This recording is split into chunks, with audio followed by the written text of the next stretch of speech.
This third video will show another contract model, the dual contract model. As reminder, in a dual contract model, both supply and distribution of energy are managed in the same system. Two installations and two billable contracts should be created when you apply the supply scenario to the initial POD. Let's now move to the system to see how we realize a data model representing a dual contract model through the supply scenario. This demo is similar to the first demo about the single contract model. In this demo, I will proceed the same way, although I will apply a supply scenario supporting the dual contract model. In order to use the supply scenario, I still need a point of delivery. This remains the starting point. Let's have a look to the POD that will be used. This POD has been created upfront but is a brand new POD. In order to display the POD, I enter transaction EEDM11, display POD. I select the POD. To do this, I select the POD tab in Select Object part of the screen. I enter the POD ID. The POD that is used in this demo is TTrade2. The POD is displayed underneath. I double-click on it and the POD is displayed on the right side of the screen. When looking at this POD, I see that no master data has been allocated to it. The allocation tab is empty. This means that no installation has been linked to this POD. If I look to the POD Service tab, I see that no non-billable service is allocated to the POD. Finally, the Supply Scenario tab is also empty. This means that this POD has never had any valid billable contract and that no supply scenario has ever been applied to this POD. I will now apply a supply scenario to this POD. In order to achieve this, let's move to the Customer Interaction Center. I close this transaction using /n and open the Customer Interaction Center using CICO in the command field. I am now in the Customer Interaction Center. As mentioned in the previous video, I can retrieve all processes related to the supply scenario in the Deregulation tab. To apply a supply scenario or change a supply scenario to a POD, I use the Change Supply Scenario process. Let's click on this process. Let us fill in all required data. I start with the business partner.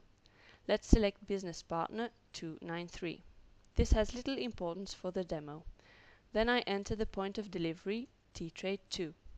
I enter the start date, which is the 1st January of 2014.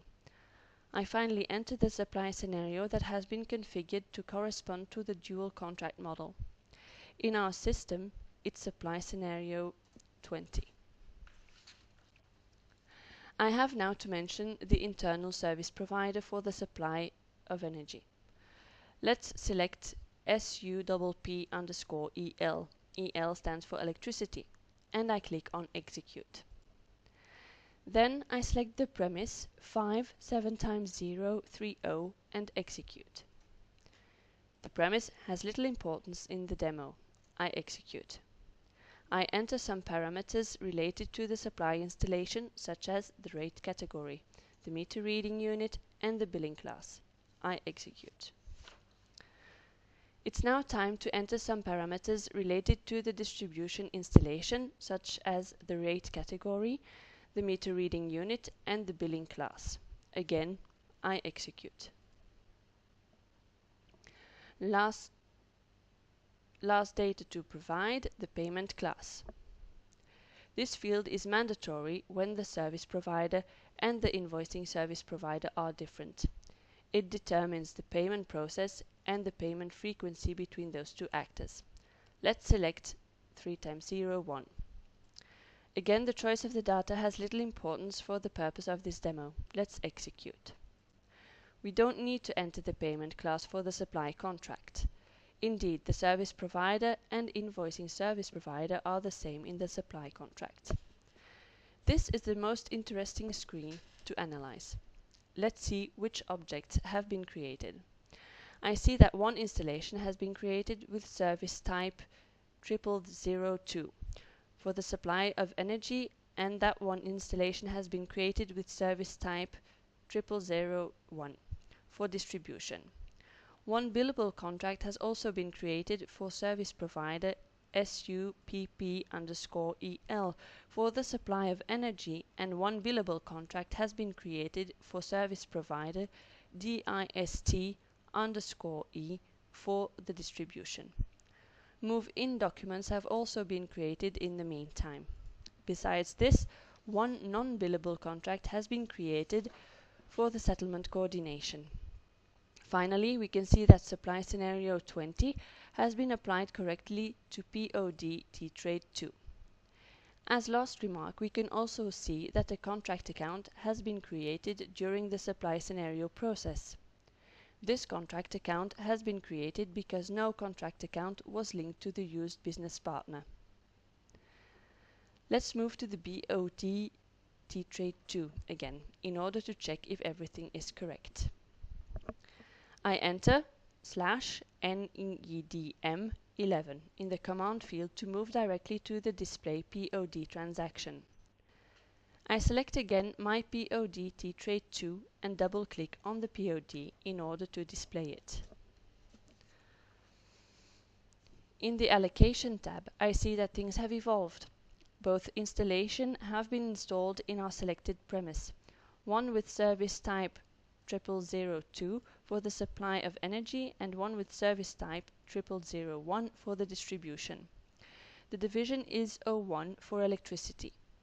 As previously mentioned, the supply scenario is division specific. In the POD Service tab, I get the list of non-billable services with the service type, the division and the service provider. We have one non-billable service for the settlement coordination.